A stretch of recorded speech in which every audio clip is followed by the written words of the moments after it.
All right, what is going on? Jordan Sherwood, Wood on 1063, FatJackSports.com as we look back begrudgingly at UFC Vegas 15 and immediately want to move forward onto this upcoming week. We've had some of these weeks before, and I think the thing that I like at least try and tell myself is that you move on because there's better weeks than there are these type of weeks. But an 0-5 performance on the 5 premium selections, and then if you also jumped on a couple of the opinions, 0-8. So not a good one. But here's what we learned: that Anthony Smith is not done yet, despite my recommendation that you fade on him in the main event in his fight against Devin Clark. He's still good enough to be in the top 15. He's still good enough maybe to be in the top 10. And Devin Clark wasn't ready for the moment. You know, he tried to utilize his grappling earlier in the fight.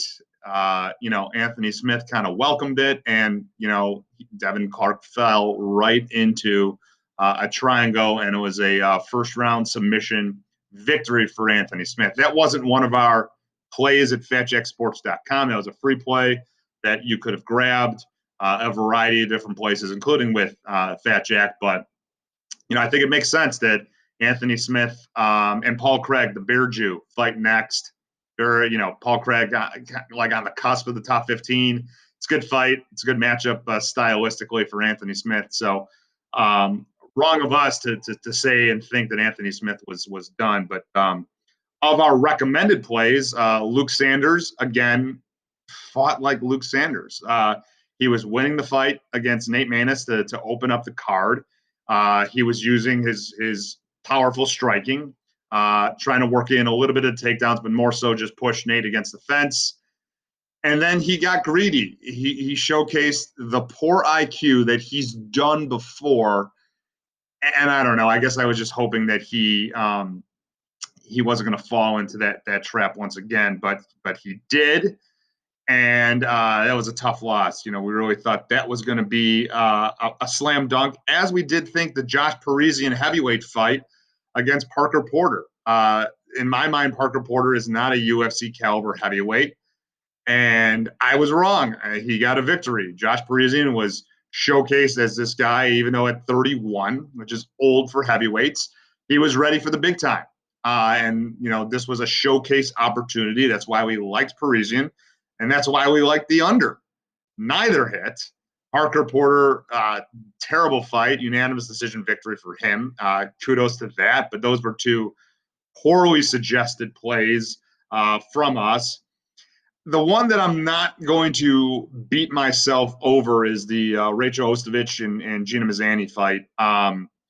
While I guess recommending as a free play Ostovich was probably not the right idea, but I just didn't have any confidence either way in Mazany, backing her after her performances, at 1-3 in her last 4, or 1-4 in her last 5, I should say.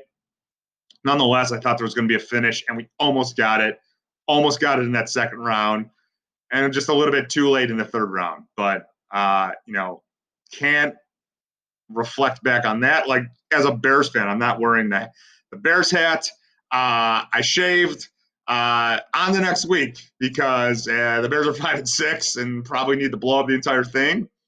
We need to blow up that last week and move forward. So we'll have some plays for sure on this upcoming card. Took a little bit of a dive into it yesterday. A couple things that we like early on, but we'll obviously wait till midweek later in the week to actually release. I will say this though: a couple people did ask me my opinion on the Roy Jones Jr. Mike Tyson fight. And look, I'm not a boxing guy. I don't advise on boxing. I don't handicap boxing, whatever you want to use. But I did tell a couple people to play the draw.